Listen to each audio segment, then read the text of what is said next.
அனைவருக்கும் நமஸ்காரம். மார்கழி மகோத்சவம் திருமதி பத்மா கோபால் அவர்கள் எழுதியது. வாசிப்பது உங்கள் சரண்யா. மார்கழி மகோத்சவத்தின் பாகம் 4.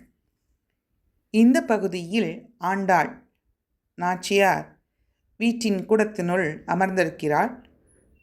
பெரியாழ்வார் வடபத்ரசாயி சன்னதியிலிருந்து அப்பொழுதுதான் திரும்பியிருந்தார். வைகரை பொழுதிலிருந்து உச்சிக்காலம் வரை மாற்றி மாற்றி ஏதோ கைங்கரியம் செய்திருந்தவர் எல்லாவற்றையும் முடித்து கொண்டு வர இத்தனை நாழி ஆகியிருந்தது. விஷ்ராந்தியாக திண்ணையில் வந்து அமர்ந்தவரை கூடத்தில் இருந்த கோதை பார்த்து விட்டாள்.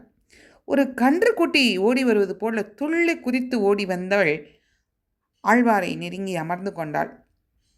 சுவாதீனமாக அவரது கைகளை எடுத்து தனது பிஞ்சு விரல்களால் மென்மையாக வருடி கொடுத்தவள், அப்பா, உங்களுக்கு ஒரு விஷயம் தெரியுமாப்பா என்று பீடிகையோடு இன்றைய நாளுக்கான கிருஷ்ணா அனுபவத்தை ஆரம்பித்து வைத்தாள்.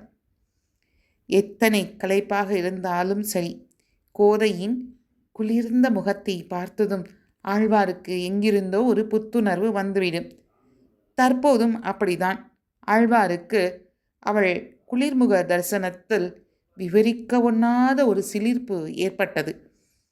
கூடவே அவளது தளிர் விரல்களின் தீண்டலினால் அந்த சிலிர்ப்பு ரெட்டிப்பாகியது. என் செல்லக்கிளி, இன்னைக்கு என்னம்மா சொல்ல போற? ஆழ்வார் அவளை கொஞ்சவும் கோதை தனது கண்களை அவர் மீதிருந்து சற்றும் விளக்காமல் உயாரமாக அவர் மார்பில் சாய்ந்து கொண்டாள். அப்பா, அன்னைக்கு நம்ம கோவிலுக்கு நாம சங்கீர்த்தனை பண்ணிட்டு கொஞ்சம் பேர் வந்தாலோனோ. அதில் ஒருத்தர் கிருஷ்ணனோட லீலைகளை பற்றி விஸ்தாரமாக எல்லாருக்கும் சொல்லிகிட்டு இருந்தார். நானும் என்னோட தோழிகளும் போய் அங்கே உட்கார்ந்துட்டு அந்த கதையெல்லாம் கேட்டோம்ப்பா. அப்போது அவர் சொன்ன ஒரு விஷயம் ரொம்ப சுவாரஸ்யமாக இருந்ததுப்பா. ஆனால் அதை பற்றி நீங்கள் எனக்கு இதுவரை சொன்னதே இல்லையே. அதனால தான் அந்த விஷயத்தை இன்னைக்கு உங்ககிட்ட சொல்ல வந்தேன்ப்பா. அபிநய சுந்தரியின் கண்களின் அசைவி அள்ளி பருகியபடி ஆழ்வார், சொல்லு கோதே, அப்படி என்ன சொன்னார் அந்த பாகவதர் என்று ஆர்வமாக கேட்டார். கோதை இப்பொழுது நீட்டி முழக்கிக் கொண்டு கிருஷ்ண பிரபாவத்தை அள்ளிவிட ஆயத்தமானாள்.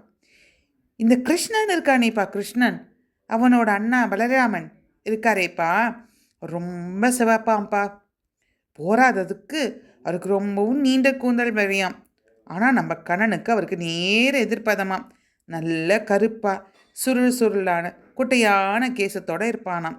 இதனால் அந்த பலராமன் கண்ணனை எப்பவும் சீண்டிகிட்டே இருப்பாராம். டேய் கண்ணா, நான் மட்டும்தான் இசதோ மாதாவோட பிள்ளை. ஏன்னா என்னோட நிறமும் கூந்தலும் அப்படியே அம்மா மாதிரியே இருக்குது. ஆனால் உன்னை பாரு, கண்ணங்கரையல்னு கையில் ஒட்டியிருக்கிற மாதிரியான கருப்பு நீ. போராததுக்கு உனக்கு தலையில் முடியே இல்லை.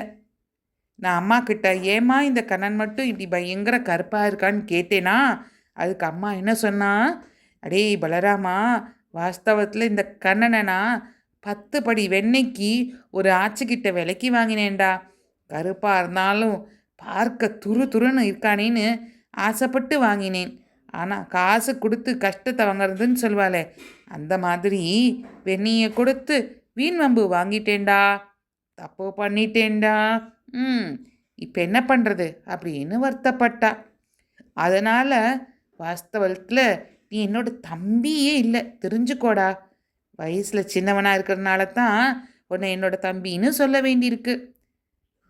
இப்படி சொன்னதும் அதை தாங்கிக் கொள்ள முடியாத கண்ணனோட 2 கண்ணிலிருந்தும் ஜலசமுத்திரமே பெருகித்தாம்பா. சொல்லிக்கொண்டே வந்த கோதை கண்ணனுடைய துக்கத்தை தனது துக்கமாகவே நினைத்து கொண்டாள்.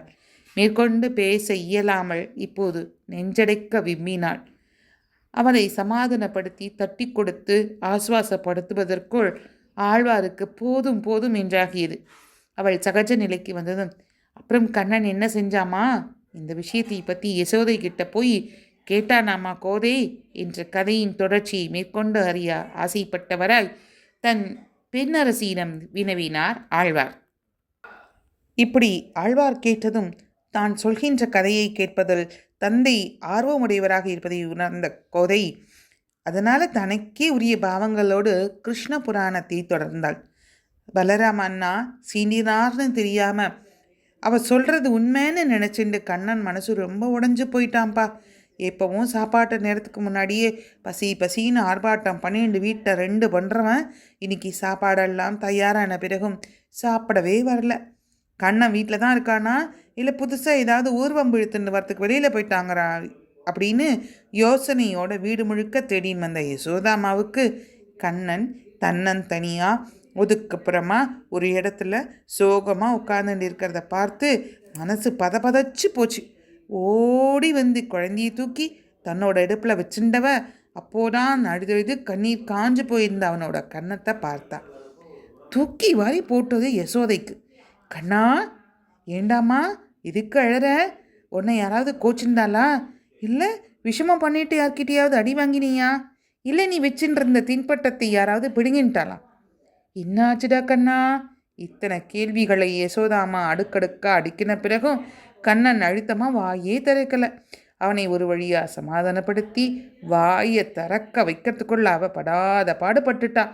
அப்புறம் கண்ணன் உதட்ட பிதிக்கு அழுதுண்டே பெரிய கேவலோட, நான் உன்னோட பிள்ளை இல்லையாமா, நீ என்ன விலை கொடுத்து வாங்கினியாமா அப்படின்னு கேட்டதும் யசோதா அம்மாவுக்கு ஒரு நிமிஷம் உடம்பே ஆடி போயிடுத்தான்.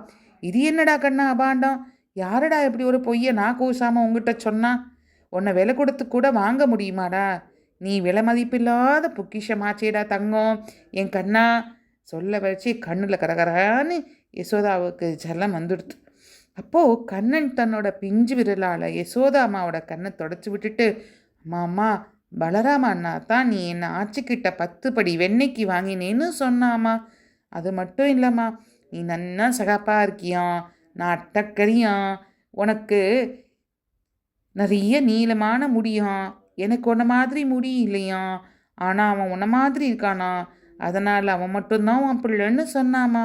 அப்பாவியாய் கண்ணன் சொன்ன உடனே யசோதா இடுப்பில் இருக்கிற கண்ணனை இன்னமும் நெருக்கி வச்சுண்டு அவன் கன்னத்தில் முத்த மழையாக பொழிஞ்சாளாம். அப்புறமா, பாரடா கண்ணா, நீ இந்த யசோதையோட பிள்ளைதான். என்னோட கண்ணு மாதிரி உன்னோட கண்ணு பெருசாக இருக்கா இல்லையா? யோசித்து பார்த்தான் கண்ணன். ஆமாம் ஆமாம் என்று தலை அசைத்தான். இந்த யசோதம்மா மாதிரி நீயும் எப்போ பார்த்தாலும் பரபரன்னு ஏதாவது பண்ணிட்டு இருக்கியா? ஆமாம் ஆமாம், அதுக்கும் தலையாட்டினான் கண்ணன். அப்புறம் இன்னொரு விஷயம் சொல்லு. தினம் நான் யாருக்காக தயிர் கடையிறேன்? அதில் கிடைக்கிற முதல் வெண்ணெயை உருட்டி உனக்கு தானே கொடுக்குறேன். யசோதாம்மா இப்படி ஒன்று எடுத்து சொன்னது கண்ணனுக்கு நிம்மதி வந்துதான். அப்போது பலராமண்ணா சொன்னது பொய்யாமா அப்படின்னு மிச்சம் இருக்கிற சந்தேகத்தோடு கேட்டானாம் கண்ணன். ஆமாண்டா கண்ணா, அவன் சொன்னது மொத்தமும் பொய் தான். இரு அவனை நான் கவனிக்கிற விதத்தில் கவனிச்சுக்கிறேன் அப்படின்னு யசோதா சொன்னதும் கண்ணனுக்கு ரெட்ட சந்தோஷம் ஆயிடுத்தான். இப்படி சொன்னதை வாய்ப்பிழந்து கோதைக்குரிய கண்ணன் கதையை இத்தனை நேரமாக கேட்டுக்கொண்டிருந்த ஆழ்வார் தற்போது இடைமறித்தார். அது என்னம்மா ரெட்ட சந்தோஷம்? ஆழ்வாரின் கேள்விக்கு அழகாக தலை சாய்த்து கோதை பதில் சொன்னான். அதான்ப்பா, நான் யசோதையோட பிள்ளைதான் ஒரு சந்தோஷம். இன்னொன்று, அண்ணாவை அம்மா நன்னா கவனிக்க போகிறான்னு சொன்ன ஒரு சந்தோஷம். கோதையின் பதிலில் ஆழ்வாரின் இதழோரத்தில் ஒரு புன்னகை எட்டி பார்த்தது. மீண்டும் கோதை தொடர்ந்தாள். ஆனால் ஒன்று தெரியுமாப்பா, கண்ணனை சமாதானப்படுத்திட்டோம்னு யசோதாம்மா சந்தோஷப்பட்டது கொஞ்ச நாழி கூட நிலக்கலையாம். இப்போது ஆழ்வாருக்கு இது நிஜமாகவே ஆச்சரியமான விஷயமாக இருந்தது. இது என்னம்மா மறுபடியும் என்று இழுத்தவர்க்கு, ஆமாம்ப்பா, அது ஒரு தனி கதை என்று பெரிய மனுஷி போல் பூடகமாய் பேசினாள் கோதை. அப்படி என்ன கதை இருக்கும்? காத்திருங்கள்.